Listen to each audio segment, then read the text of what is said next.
Thousands of beads like these litter the bottom of Tampa Bay. What people don't realize is the toxic paint on the beads is actually harming the environment. Engagement and disconnection are a big concern. It's sometimes hard to understand what someone is saying through a computer screen. Now, if you'll excuse me, I have a tractor parade to catch. In Fort Meade, Rachel Boyd, USF Newsroom. Stopping pollution starts right here on your own neighborhood sidewalk. In Clearwater, Florida, Rachel Boyd, USF Newsroom. Dan Wheldon was a larger-than-life figure in IndyCar racing.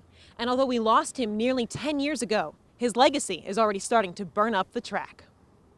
Lurleen McDaniel walked these roads when they were brand new, and now she's back, 50 years later, to leave a more permanent mark. This event is all about bringing families together and giving them a chance to celebrate in a place that feels like home. We're told a woman was hit in the head here by flying debris, and she did have to go to the hospital to get stitches. However, she's back and ready for this expo. Cleanup continues here as well as in Pinellas Park and Seminole. Reporting in Pinellas County, I'm Rachel Boyd. We came here the last day of a February show and loved it so much they haven't got rid of us since. Florida Flywheelers chaplain Tricia Lepard and her husband John are 20-year veterans of Flywheelers antique shows.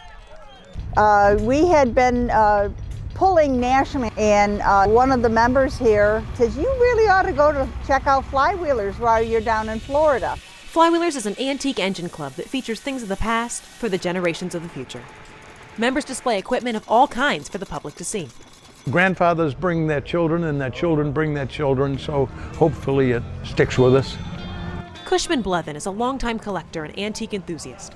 But the thing he and all the Flywheelers are looking for is kids that will love the past as much as they do. You can't stay in front of the TV all your life. You've got to get out. The club is tucked away in the middle of Polk County. Invisible from the road, people that don't know what they're driving by easily miss the hundreds of acres where time stands still. It's something you just have to come to see to believe. Events like the pedal tractor pull are things kids will love and remember long after they walk out the park gates. It's fantastic. They have a lot of questions. They want to know about different things. Lepard says they work hard to make the club something that young people will want to be a part of. Now, if you'll excuse me, I have a tractor parade to catch. In Fort Meade, Rachel Boyd, USF Newsroom.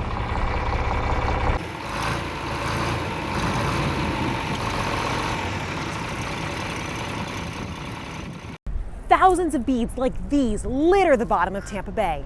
What people don't realize is the toxic paint on the beads is actually harming the environment. Dimitri and Ethan Sedita founded Green Gasparilla over 5 years ago when they noticed a problem with bead throwing at the Gasparilla Festival. Everybody's hurling loads of them, and I can't say for sure, but there's got to be hundreds of thousands entering the water every year.